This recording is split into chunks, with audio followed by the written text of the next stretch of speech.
I just thinking a lot of like, how are we really just making everybody, like anybody famous nowadays? You know, Ibiza final boss. You guys know who he is, right? Yeah, anyone who not know who he is? Oh man, you lot not on the internet. Basically, he's a guy that was just in Ibiza just vibing, like, you know, like how white people do, just vibing, you know what I mean? But he had this haircut that makes him look like a Minecraft character cosplaying as a human. You know what I'm saying? Nah, his haircut was wild, you know.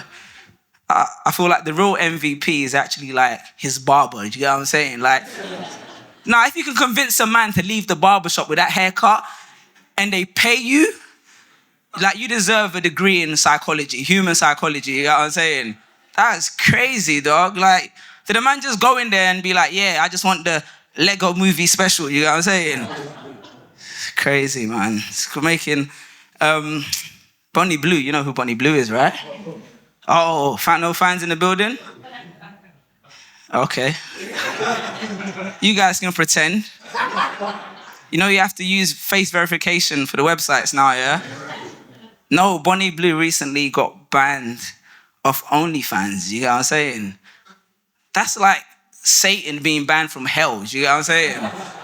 That's wild. Super wild. Like, nah. But I just think, I don't have an issue with sex work, by the way.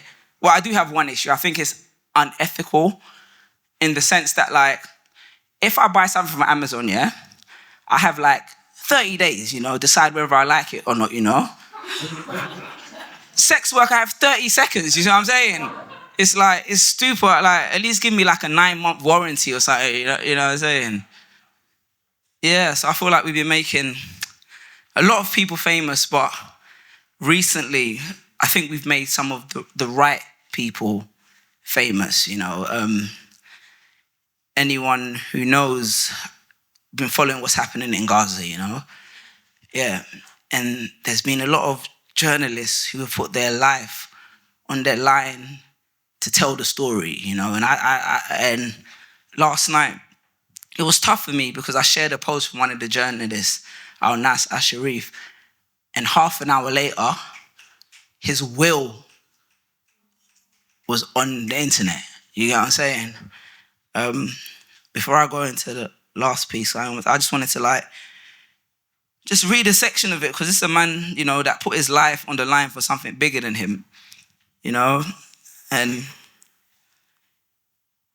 I think his words can carry all of us, you know? He says, I advise you not to be silenced by the restrictions, to be bridges towards the liberation of a country, its slaves, so that the sun of dignity and freedom may shine on our poor country. Then he goes on to talk about his family. I can't even go into that, you know what I mean? But I think his memory is kind of what inspired this piece in the sense that, like, we talk about love a lot, you know what I mean? And I think one of the hardest things no one wants to do is settle. They say, don't settle, don't settle, don't settle. I say you should settle, you know what I mean? Because you need the people that are willing to settle and the people that are willing to stay. And that was the biggest thing about a lot of these guys. You know, they stayed. So when I say, darling, won't you stay with me? I don't mean it like Sam Smith said. I mean it like Anas al-Sharif did.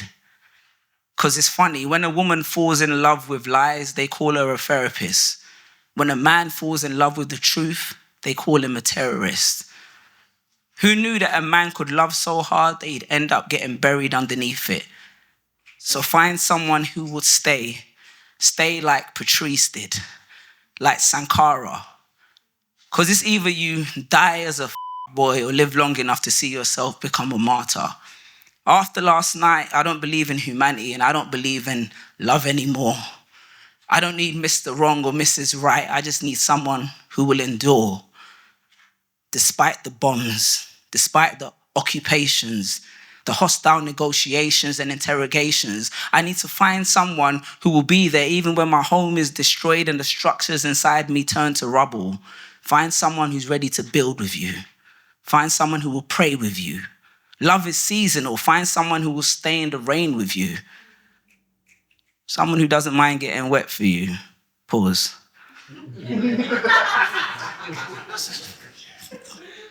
Because sometimes love is an endurance race. It's running without running out of patience, even when you're running out of options.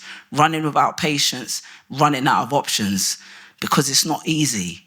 So find that person that will stay and stay for the truth, even if they call him a fool, because the love for themselves doesn't outweigh their love for you. Because some days you wake up and you feel like you can change the world. Some days you'll feel like Superman. And some days you'll turn on the news and the sunset and the sunrise will feel like kryptonite. Because there's some people that will stay in our arms. And there's some people that will stay in our hearts. Always, till death do us part. And please remember the martyrs that we lost for love. Thank you guys very much. I appreciate it.